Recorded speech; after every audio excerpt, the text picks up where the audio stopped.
ప్రయాణికులకు త్వరలో వందే భారత్ స్లీపర్ అందుబాటులోకి రానుంది. విశాఖ నుంచి తిరుపతికి జనవరిలో ఈ రైలు పట్టాలెక్కే అవకాశం ఉంది.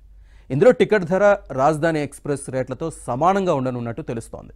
ఇందుకు సంబంధించి కసరత్తు దాదాపు పూర్తయింది.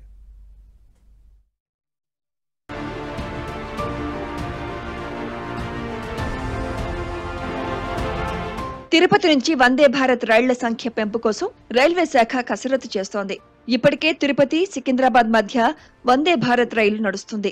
విజయవాడ వయా రేణుగుంట మీదుగా చెన్నైకు వందే భారత్ రైలు ఉంది. అయితే తిరుపతి, బెంగళూరు, చెన్నై మధ్య కూడా వందే భారత్ నడపాలని జిల్లా వాసులు, ప్రజా ప్రతినిధుల నుంచి డిమాండ్ ఉంది. అలాగే విశాఖ నుంచి కూడా తిరుపతి, బెంగళూరుకు నడపాలనే డిమాండ్ కూడా ఉంది.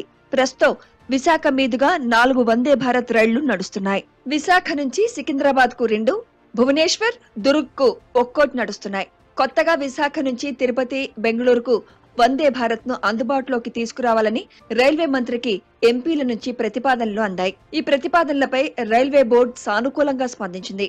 వీటిని అధ్యయనం చేయాలని అధికారులకు సూచించింది.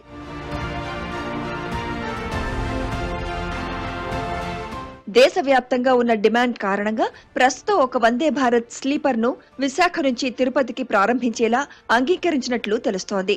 విశాఖ, తిరుపతి మధ్య దూరం ఎక్కువ కావడంతో 160 కిలోమీటర్ల వేగంతో పాటుగా ఆధునిక టెక్నాలజీతో, విలాసవంతమైన సౌకర్యాలతో రూపొందిస్తున్న వందే భారత్ స్లీపర్ ను ఈ మార్గంలో నడిపేందుకు రైల్వే శాఖ ముందుకు వచ్చింది. ప్రతి రైలులో 16 కోచ్లు, 832 నుంచి 1128 వరకు బెర్తులుంటాయి.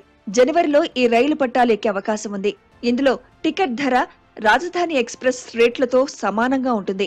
ప్రస్తుతం విశాఖ, తిరుపతి సూపర్ ఫాస్ట్ రైళ్లు నడుస్తున్న మార్గంలోనే రాజమండ్రి, విజయవాడ, తెనాలి, ఒంగోలు, నెల్లూరు మీదుగా రాత్రి సమయాల్లో ఈ వందే భారత్ నడిచేలా అధికారులు తుది స్కెడ్యూల్ ఫిక్స్ చేస్తున్నారు.